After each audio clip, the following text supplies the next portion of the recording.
Happy Monday, everybody. Hope you're all having a good week. We're on to the second week of Aetherdrift, and I'm going to mix things up a little bit. So what I usually do is Bronze to Mythic, and I go off of the top performing deck by match win rate. And what I've found with this is that sometimes people cruise through and like Platinum or something, and like I'm not 100% convinced that it's the best deck. And what I found was that I was doing this best of one, best of three meta review, and then I wasn't even really playing the best of one version that I was playing on the ladder, right? So I want to fix that, right? And so what we're going to do is we're going to look at the top performing decks from Diamond to Mythic, and so keep that in mind that if you're in a lower rank, you're gonna, some of these decks might be a little bit harder to pilot, like the Azorius Omniscience deck, but I have faith in you, and we can walk through it together. If you have any questions, let me know. So I'm also very excited to talk about the Pro Tour that happened over the weekend. I'm sure there's a lot of content creators already talking about it, but we'll do the typical kind of in-depth analysis of which cards were chosen over which other ones, and so you can get a pretty in-depth understanding about what's going on in Best of 1 and in Best of 3. So first up here is Azorius Omniscience. It was number 1 according to Untapped from Diamond to Mythic, and was in Tier 1, and it has no changes from the list that we were talking about last week. And personally, this is the deck that I used today to climb back from rank decay into the numbered Mythic, so that I can stay within striking range to get my free play-in points or whatever that I usually store up until I can play a limited event, because I feel like I have the best chance at converting those into gems. Is partly how I manage the Magic the Gathering economy. But anyway, this one, so since there's no changes to the list, kind of talked about it last week. You can look at that video if you want a little bit more of an in-depth kind of what's being played over what. But I do like the refutes in here. I like the Jace too. It just kind of, I think it kind of smooths things up a little bit to have the like soul partitions, and it does play a little bit differently than the one that's like got the 4 founding the third paths and whatnot, but all in all is pretty similar. And then the sideboard, you're still winning through Breach the Multiverse instead of running the reinforcements card. And but the other thing that I like to do throughout the weeks is also talk about the matchups. So this deck is favored against Esper Self Bounce, Mono Black midrange as well, but you bump into that deck less often in, or at least I have, and I have less data on it on the tracker in Mythic. So Esper Self Bounce is really what you're targeting with this deck, and it was a very popular pick at the end of Foundations. It's weak against Mono Red Aggro. And if they have a perfect curve out of like Heartfire Hero into Manifold Mouse and they're on the play, then yeah, you kind of struggle a little bit. But if you have your Far's Dispersals and your Philology Archaeologist, I think you have a fighting chance. It's like a coin flip, right? Because they have to beat you on turn 4, or you win on turn 4 a lot of the time, right? And that's what the whole point of this deck is getting Omniscience out with Abuelo's Awakening on turn 4 while you have Invasion of Arcavios in hand. So it's a lot to ask for, but like I said today, I had lots of success. It does suffer against Graveyard Hate, right? So the opening hand, you're looking for cards like Abuelo's Awakening. Having it in your opening hand is quite nice. Having Omniscience in hand is actually really nice too, because then if you hit your Omniscience with the Abuelo's Awakening, you can play a copy of Omniscience, and then if they have something like Shock or Go for the Throat or Cut Down or whatever to kill the 1/1, you still have a copy of Omniscience. So and then it also allows your Chart a Course to allow you to discard it, as well as your refutes, to kind of have it into the graveyard. So that's another one that's been performing well in the opening hand. And then yeah, you have Philology Archaeologist and Chart a Course if you have the Omniscience in hand. And then Philology Archaeologist does the graveyard mill. Importantly though, it's non-creature, non-land cards, which allows you to go find the Invasion of Arcavios so that you can pull off the combo on turn 4. And yeah, so that's number 1. Okay. Number 2 is Mono Red Aggro, and if I do from Bronze to Mythic, Mono Red Aggro is number 1, so it decreases a little bit as you go up the ladder. People are a little bit more are are better at shutting down the mono red strategy as you get up into Mythic. You can take this all the way up to Mythic though, for sure. So this is number 2 from Diamond and above at tier 1 as well, which means it's statistically comparable to the Azorius Omniscience deck, has a similar win rate. This one we see going back to I think a little bit more of the typical build, if you will.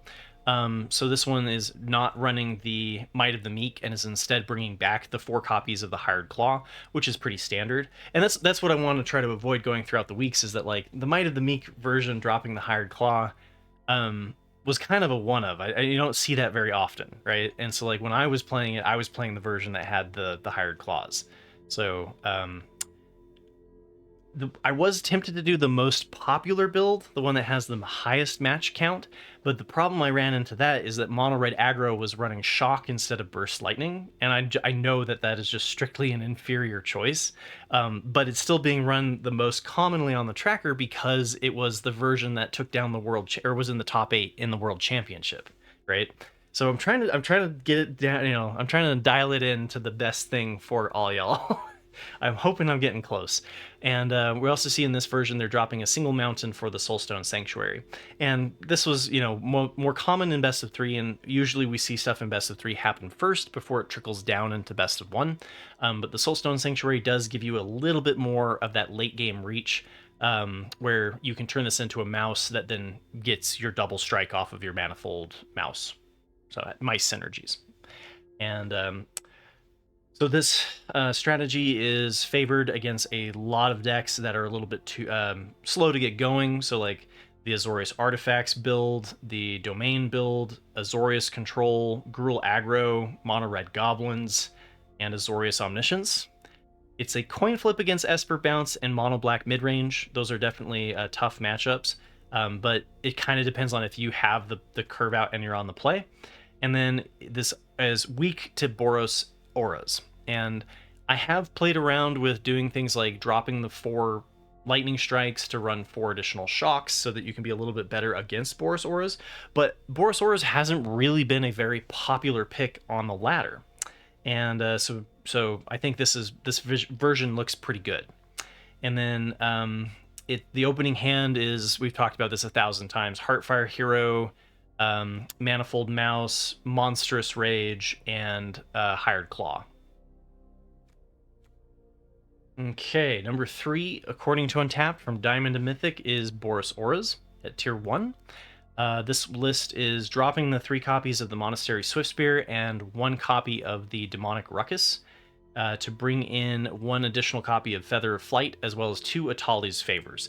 And we've seen this kind of go back and forth. The Atali's Favors more likely to get blown out by like a 2-for-1, but then giving you kind of a bigger, higher roll against like the mirror match. And then the Monastery Swiftspear having more targets that you can then hit with like your early auras, right? The lands also, we dropped the 2 copies of the Thran Portal to bring in 2 plains and a mountain.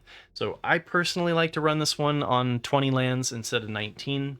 I think if you are running it on 19, then maybe the Thran Portal makes sense, especially if you're dropping the Atali's Favors, right? So if you've got the 3 drops, run it on 20. If you're dropping the Atali's Favor, run it on 19.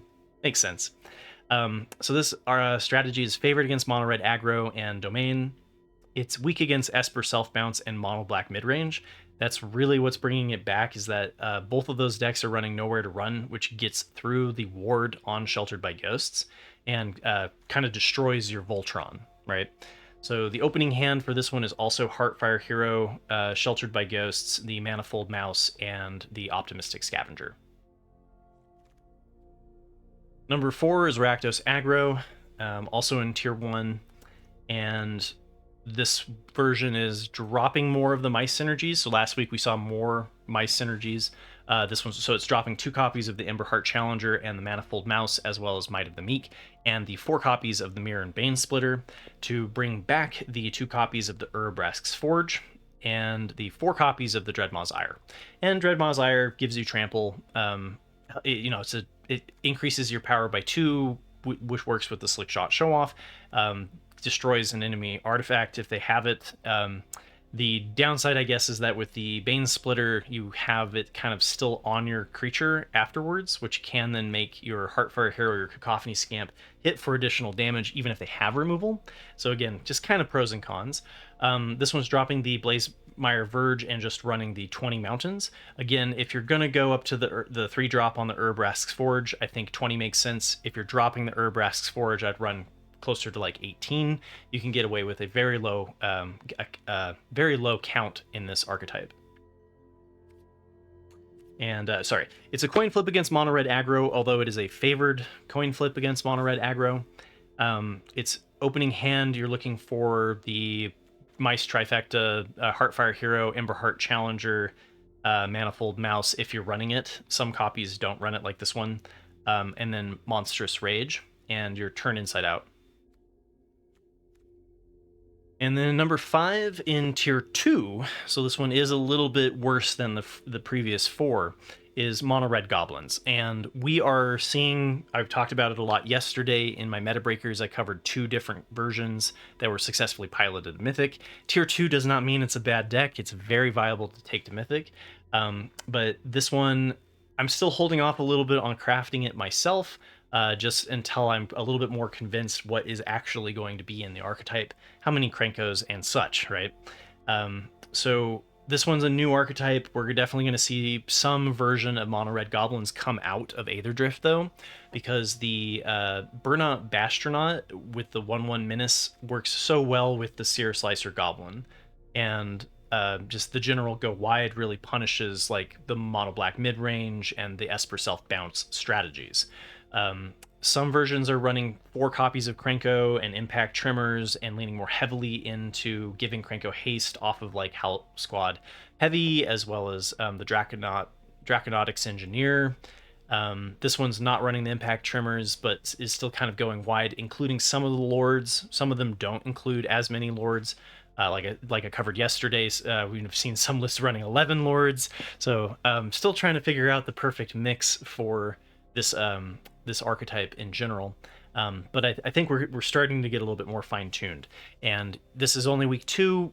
I've always told beginners over and over, after a set releases, you know, unless you want to risk it, it's best to wait till week 3 or week 4 before investing in an archetype if you are short on wildcards. And then at number 6 in tier 2 is Azorius Oculus. Earlier last week, I was using Azorius Oculus to also climb to numbered Mythic. The deck definitely works really well. I forgot to mention the matchups for Mono Red Goblins, so I'll do it right now. So Mono Red Goblins is favored against Mono Black Midrange and Esper Self Bounce. It's weak to Mono Red Aggro. And then the opening hand, you're looking for Cacophony Scamp, the Howl Squad Heavy, the Runevelt Hordemaster, or the Seer Slicer Goblin. Right, you're trying to start on turn 1 and curve out into a go wide strategy. So Azorius Oculus, this one is not seen any changes from last week, and you know, this has been around for a long time. We haven't gotten any new tools really. The bounce off is basically unsummon, but it can hit vehicles. Spell Pierce, I guess, gives you a little bit of disruption that came in from Aetherdrift as well, but the archetype is all about trying to get a turn 2 or a turn 3 Abhorrent Oculus on the board, and then hoping that runs away with the game. And so you're looking at being favored against Esper Self Bounce, where the Hopeless Nightmare allows you to discard your cards that you're trying to reanimate. And then it's also favored against Mono Black Midrange, where if they're using removal, you're just bringing things back with the Recommission and the Helping Hand. And yeah, it's a favorable matchup. It is weak against Mono Red Aggro and Boros Auras, struggling against the early pressure of Mono Red Aggro. And then the Sheltered by Ghosts can give this deck a little bit of a problem. You know, like Soul Partition, you can kind of bounce it. But you know, the downside with this, the temporary lockdown also helps with that matchup, right? So the opening hand for this one, you're looking for Recommission, Founding the Third Path to start getting things into your graveyard, the Unsummon or the Bounce Off in this case, and then Helping Hand. There's a couple of different ways you can go about it, honestly, where some sometimes I like just try to figure out how to get the Abhorrent Oculus out on turn 3, right? If you have like the Founding the Third Path into the Picklock Prankster, that's going to mill 8 cards and is a pretty good way to just play out the Abhorrent Oculus on turn 3. If you have the Recommission It or the Helping Hand, then the Chart of Course help you get the Abhorrent Oculus into the graveyard. Very similar to the Azorius Omniscience deck. And number 7 here is Selesnya Rabbits, and also in tier 2. This one is dropping the 4 copies of the Sheltered by Ghosts to bring in 2 copies of the Sanguine Evangelist and the 2 copies of Knight Errant of Eos. And the reason why Sheltered by Ghosts was good to include into Selesnya Rabbits was that it helps out against the mono red matchup. But it can be a little bit awkward because you need to get that Sheltered by Ghosts on something like the Valley Might Caller or the Burrow Guard Mentor for it to not just be kind of stuck on a smaller creature, right? So it's not a perfect fit for the archetype, and because of the prevalence of Esper Self-Bounce and Nowhere to Run, the deck, this version that's not running the Sheltered by Ghosts, did better this week, right? But I do think that depending on how much mono red you're experiencing, the Sheltered by Ghosts is an interesting one to keep in mind and to include. So this archetype is weak against mono red aggro. That's really what's keeping it down in tier 2, and it still struggles a little bit even with the 4 Sheltered by Ghosts coming in. It's just the archetype itself doesn't win as quickly as mono red aggro does. But your opening hand, you're looking for Valley Might Caller and Paw Patch Recruit, and then after that, your kind of tier 2 opening hands are the Valley Quest Caller and then the Sheltered by Ghosts if you are running it. And then the 8th one in tier 2 is Orzhov Bats, also called the Raise the Past combo deck. You're trying to get a whole bunch of stuff into your graveyard off of the Amalia or the Snarling Gorehound, and then bring it back with Dewdrop Cure or Raise the Past. So this is a new archetype in the sense that I haven't gotten to talk about it in the top 8. And that's partly why I wanted to redo the tier rankings from Diamond to Mythic instead, because if I change it to Bronze to Mythic, then Orzhov Bats drops out of the top 8. And you're definitely, this is a good strategy. I have played it. It's a lot of fun. You can definitely climb with it. It is weak against mono red aggro, even though you have a ton of the life gain. The mono red aggro deck can just hit for so much with the double striking mouse, right? It's a coin flip against the mono black midrange and the Esper Self Bounce, though, doing a little bit better against that archetype since you can bring your stuff back with the reanimation effects. And then the opening hand, you're looking for your enablers for like Amalia, and then the things that get your Amalia going, like the Hinterland Sanctifier, the Rune Lurker Bat, and then the Snarling Gorehound also helps get things into your graveyard. But your priority should definitely be getting things into your graveyard for the Dewdrop Cure, Raise the Past moment. Because if you haven't come in up against this before, the Starscape Cleric with basically pings for 1 damage for every time that you're gaining life, and you can chain off like 20 damage in 1 turn. And it's actually one of the times where like I've gotten Amalia up to the 20 power, which is always fun. All right, we might go a little bit over 45 minutes this week because we've got a lot to talk about. I don't know. We'll see how rambly I am today. But we had the Pro Tour over the weekend, and Domain took down the top 3 spots. So Domain was kind of a sleeper, right? Because like last week I talked about, it was basically like the standard challenge was dominated by Gruul Aggro and Esper Self Bounce. And Domain, it got the Verge lands in Aetherdrift, and I think that's really what was like holding this archetype back. And then Ride's End, I think, is something that we're going to see a lot of going forward. So this one was Domain Overlords by Matt Nass, who won first place in the Pro Tour. And if we compare this to the list that I covered last week, we can see that they brought in the Beza, the Bounding Spring. They brought up the Zur Eternal Schemer up to 4 copies. They're not running Herd Migration. They're not running the Pest Controls. They dropped a single Sunfall, and they also dropped 2 copies of Get Lost. So they're not running 4 copies there. And instead, they're bringing in 2 additional copies of Ride's End, so running a full playset of Ride's End. And what's really cool about this is that with your Up the Beanstalk if you're targeting something, you can cast it for 2 and trigger the draw off of the up the beanstalk, right? Similar to doing the impending. So it's just another way that you can kind of use removal and draw at the same time, just like playing a Leyline Binding. So definitely slots into this archetype really well. And I think, honestly, the 4 copies of Ride's End is what sets this, the number 1 winning build off from the other domain builds, but we'll get into that. This is also running temporary lockdown instead of the pest controls, and the upside to that is the temporary lockdowns hit the up the beanstalks of your other domain players, right? So it gives you a little bit more of being able to hate on their own up the beanstalks that are so critical to getting this deck to really shine with the card advantage. I think that's the second thing that set this deck apart from the other 2. And then the Meticulous Archive, Cavern of Souls, Willow Rush Verge, and the Forest all got dropped for the Flood Farm Verge. There's so many here. So the Flood Farm Verge, the Waste Wood Verge, the Shadowy Backstreet, which is the Orzhov Surveil land, and then the 2 copies of the Razor Verge Thicket, and the Hedge Maze. So they also redid the lands a little bit from what we were seeing at the Standard Challenge last week. So the Best of 3 sideboard also got a rework. So we're dropping 1 copy of the Elspeth Smite, still keeping 1 in the sideboard for aggro matchups. We're no surprise here, the River Churn Monument was cut. That was kind of being explored as an alternative to Jace for the mirror match. Authority of Consuls got cut, the 2 copies there. 1 copy of Ghost Vacuum got cut. Obstinate Baloth got cut down by 1, so running 3 copies there, and no Doppelgang. So Doppelgang is another alternative strategy. If they're good at shutting down your enchantments, you can then win through just mana advantage with the Doppelgang, right? So Atrax is in the sideboard here to bring it in against the matches that are good to have the Atraxa. Off the top of my head, I can't remember which ones those are. Obviously, Atrax is worse in decks where there's like an easy answer for it. Better when you're trying to outvalue your opponent.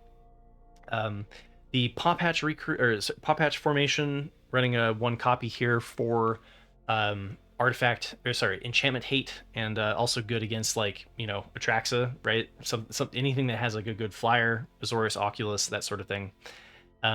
We've got 2 copies of Negate, and that one's one that you would bring in against the mirror match, anything that's playing kind of a control build. And then Elesh Norn is another one that if you go far, far back, Elesh Norn was commonly brought in as a counter to the domain decks because it silences the Overlords kind of ETBs. And it was also good against like Boros Convoke, and we've seen Elesh Norn Mother Machines pop in and out, so fun to see her back as a one-of, and is another one that I imagine helped tweak this in the other domain matchup to this deck's favor. We also have 1 copy of Stock Up, and this is seeing a lot of play in like Azorius Control, and they've gone and made divination really good. Being able to look at the top 5 cards of your library and then draw 2 at sorcery speed is still kind of like it's almost playing like a Memory Deluge-esque kind of card, right? So definitely going to see more stock ups making their way into the archetypes. We also have a Terra Sunder to give us artifact and enchantment hate instead of just enchantment hate. And then we have the Nissa Ascended Animist, and running an additional copy there. So you can bring in 2.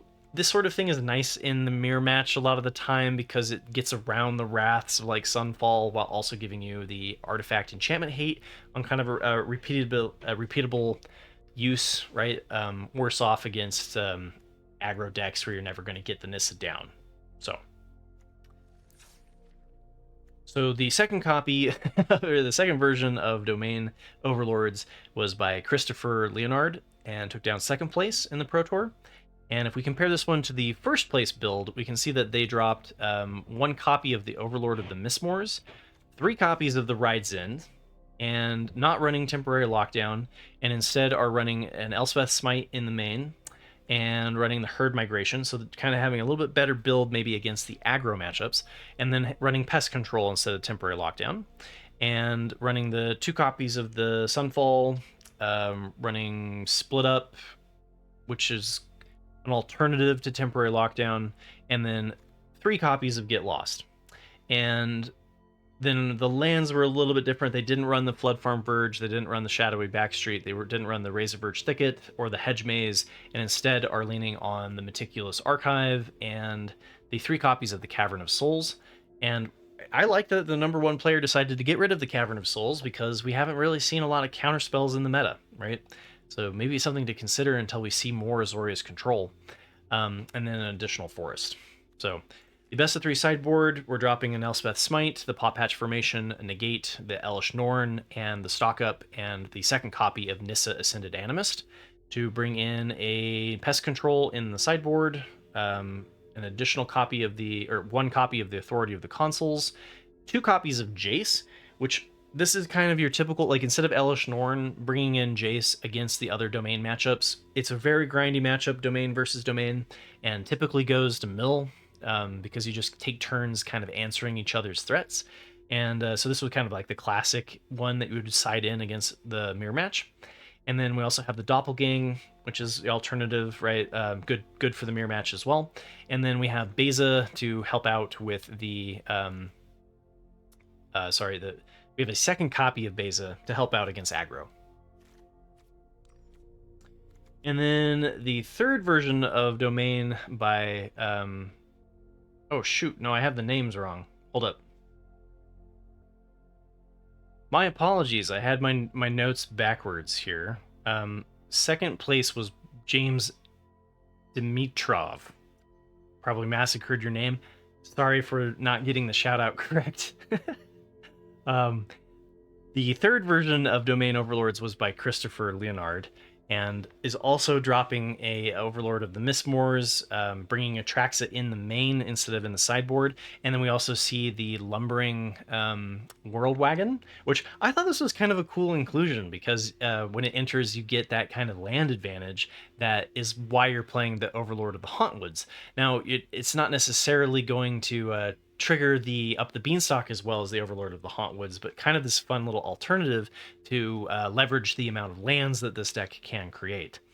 But we're running only 2 copies of the Ride's End, and we're not running the Temporary Lockdowns, and we're running the 2 copies of the Elspeth Smite, 1 copy of the Herd Migration, good against the aggro decks, 1 copy of the Pest Control, and then we're also changing the lands with not running the Flood Farm Verge, not running the 2 copies of the Wastewood Verge, not running the Shadowy Backstreet, not running the Razor Verge Thickets or the Hedge Maze, and instead running 2 copies of the Meticulous Archive. 2nd place was running 1, and then running a Plains and 3 Cavern of Souls. So both 2nd and 3rd were running the Cavern of Souls, 1st was not, and then also running a Forest. So the best of 3 sideboard also got kind of a rework in comparison. All relatively different flavors of the same thing, right?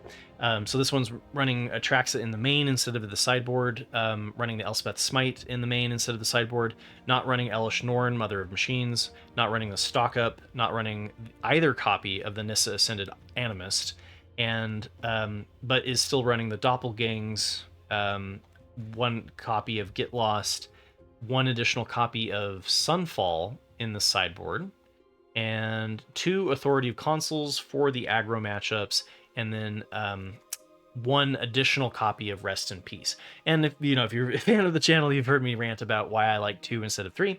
But it can be nice if you have. So like what we're seeing is basically like 2nd and 3rd place hedged a little bit more heavily against aggro, whereas the 1st place hedged a little bit more against the other domain decks, right? Just barely. So domain's back in a big way, though. I'm sure we're going to see a big spike on the ladder in Arena. All right. Also in 4th place, because 4th place is tied, is Gruul Mice by Yukon Leo. And again, if I completely massacre your name, I'm sorry. So if we compare this one to the one that we talked about last week, we can see that they dropped 1 copy of the Questing Druid as well as 1 copy of the Screaming Nemesis, and brought in a 2nd copy of the Pot Patch Recruit, dropped a Burst Lightning, so only running 1 copy there, not running as many Obliterating Bolts, so dropping this one down to only 1 copy. We saw all the way up to 4 copies being run in the Standard Challenge because of cards like the Sentinel of the Nameless City, the Enduring Curiosities and Dimir Bounce, like curious to see where we land on the Obliterating Bolt as time goes on. But this one's running one copy of Witchstalker Frenzy in the main. This is worse to run in the main if you are up against like the black lists, the mono black lists that have to go for the throat or something like that. Better when you're up against other Gruul Aggro matchups in red, though. And, you know, Gruul Mice was a very popular pick in the tournament. We also have 4 copies of Torch the Tower. So we're leaning more towards the Torch the Towers than the Burst Lightnings, so that we can get rid of annoying, pesky problems. And then we're running a 3rd copy of the Innkeeper's Talent. Some run 2, some run 4. This kind of depends on how much you're going into that Innkeeper's Talent kind of strategy. And, you know, and then we're running 1 additional Forest. The sideboard has 1 less Witchstalker Frenzy because it got moved to the main, running 2 less Snakeskin Veil, so notably no Snakeskin Veil in this build. We've moved the 2 copy, well, taken out 2 copies of Pop Hatch Recruit because we're playing them in the main, and then 1 less Torch the Tower because we're playing it in the main. I see a trend there. And then we're running the 2 copies of the Sunspine Lynx, and I think this was largely for the Esper Bounce and the domain matchups, right? Anything that's 3 colors or more. Sunspine Lynx is a nice sideboard option for that. And then we have the 2 copies of the Sentinel of the Nameless City. This was explored at the end of Foundations as a good card to bring in the mirror match when you're up against other Gruul Aggro decks. With the map trigger being able to give you kind of a Valiant trigger for your Heartfire hero, and then the 3/4 stat block lining up nicely against like the Screaming Nemesis, and then you can kind of race each other with the Innkeeper's Talent. And we got 1 Questing Druid that was moved from the main to the sideboard. Questing Druid is better to bring in the mid-range to control matchups, worse off in the aggro matchups, and then Screaming Nemesis is the opposite of that, better to bring in against the aggro matchups if you want to lean fully into the Screaming Nemesis, worse off if they have something like Go for the Throat, or went with Affliction, or what, you know, fill in the blank 2 mana black spell that kills Screaming Nemesis. And then tied for 8th in the bottom with 4 other people, but still making the top 8 in the Pro Tour, is Gruul Leyline by Lucas Duchow. And if we compare this one to, we have to go back to week 12 when I talked about the Jund Leyline deck, and so we'll call this one Gruul Leyline going forward, I think. And so this one's not running the Questing Druids in the main. It's dropping the Pop Hatch Recruit as well, and going more red, basically. Running the 4 copies of the Monstrous Swift Spear, dropping the Snakeskin Veil and the Overprotect, to run 4 copies of Might of the Meek. And maybe this was why we saw the Might of the Meek get dropped, the Hired Claws get dropped for Might of the Meek. Maybe somebody was testing out the stuff for the Pro Tour. You never know. But anyway, we still got the Snakeskin Veils in here, so this is basically to make the deck a little bit more resistant to getting destroyed by single point interaction, but you're still shooting for a turn 3 win. You can also get a turn 2 win with the Turn Inside Out on your Cacophony Scamp, right? So because the Leyline of Resonance is not banned in Best of 3. Now, do keep that in mind. If you import this deck, double check that it's not the Alchemy version, because you know, Arena likes to make it into the Alchemy version, and in Best of 3 you don't have to run the Alchemy version. So this one looks like it did do that. So just a heads up, the non-Alchemy version is the one that you want to run in Best of 3. And anything else? Oh yeah, we're dropping the Restless Ridgelines to run 2 mountains. So the sideboard also got a rework. So we're dropping the Ghost Vacuums, we're dropping the 2 copies of the Pop Hatch Formation, we're dropping 4 copies of the Obstinate Baloth, and the 3 copies of the Screaming Nemesis, and running Dreadmaw's Ire, which we commonly see in Best of 1, 2 copies of the Burst Lightning. It's nice if they have an artifact, right, that you're got a problem against. 2 copies of the Burst Lightning. It's good for the mirror match to have a little bit of interaction if you're coming up against something that's going to be a faster clock than you, which I have a hard time imagining. You've also got the Manifold Mouse, so that you can bring in the Double Striker if it feels right to do so. I'd be curious of what the pilot was thinking about when you would sub in the Manifold Mouse.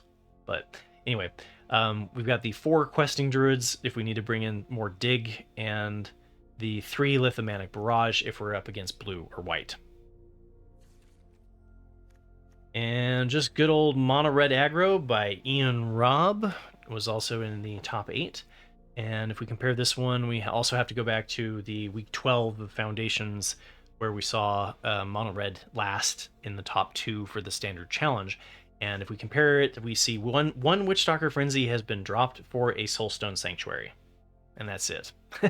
Which, and this list is very similar to the, or if not exactly the same, sub shock for Burst Lightning to the one from Worlds, right? And the one change I mentioned.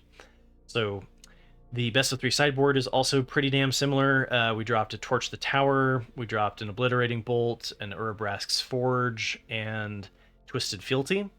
And because Twisted Fealty was better against the Unholy Annex, which we saw like none of. Bringing in 2 Ghost Vacuums for the Azorius Omniscience and Azorius Oculus decks, and the 2 copies of the Witchstalker Frenzy to more heavily lean into shooting your Screaming Nemesis or removing a 5 toughness blocker like Shieldred. All right, here we go. We're on to Jeskai Oculus by Kenta Harene.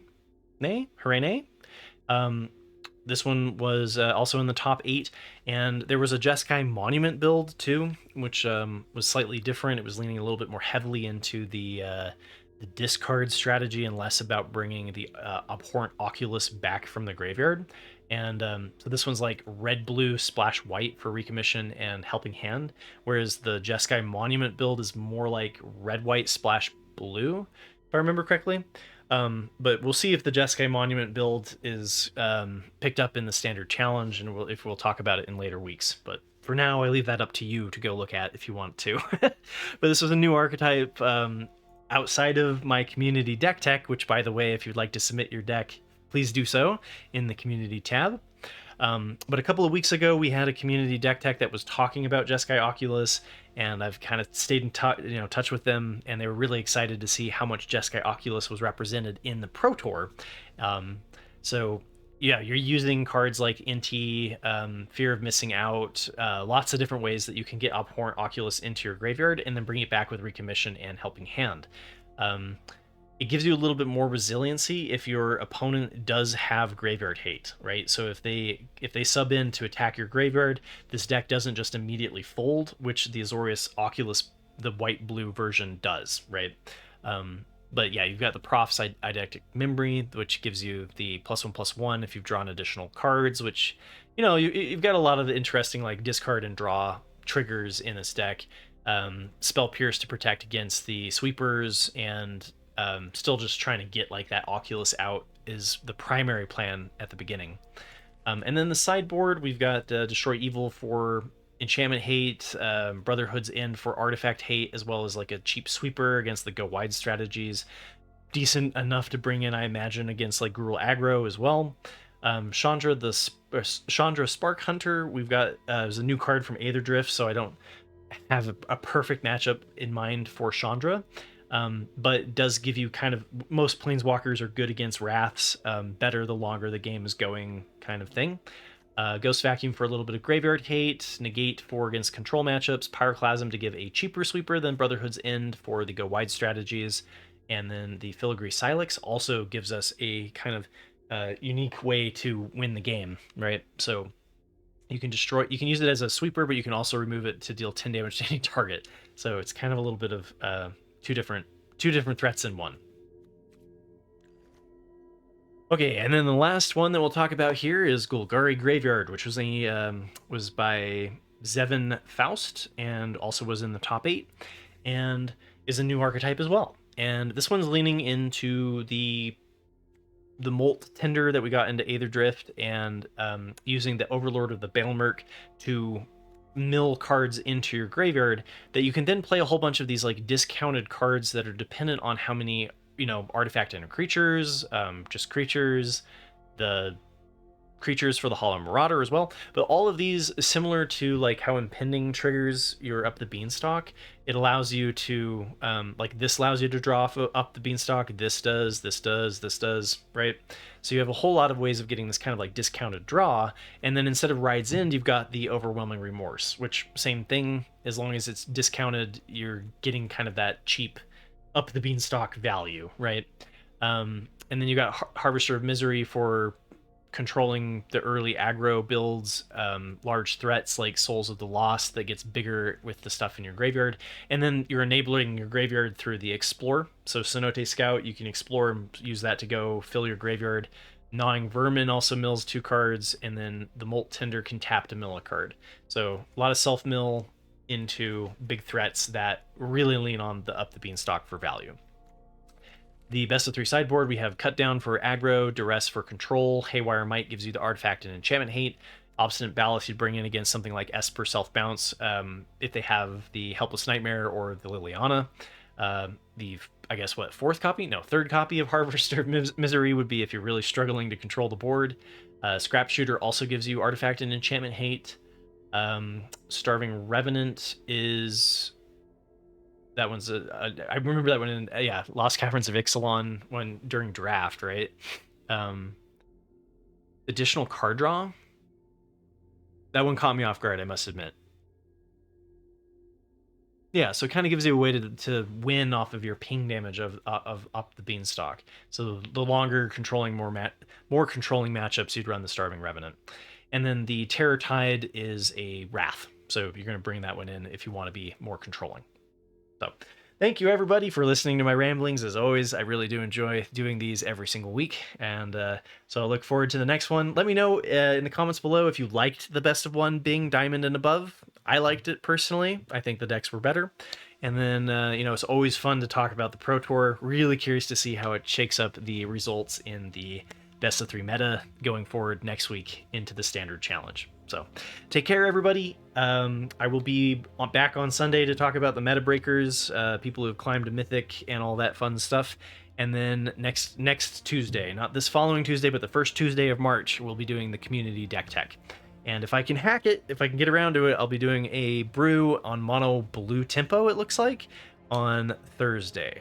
So just for some fun stuff, nothing crazy.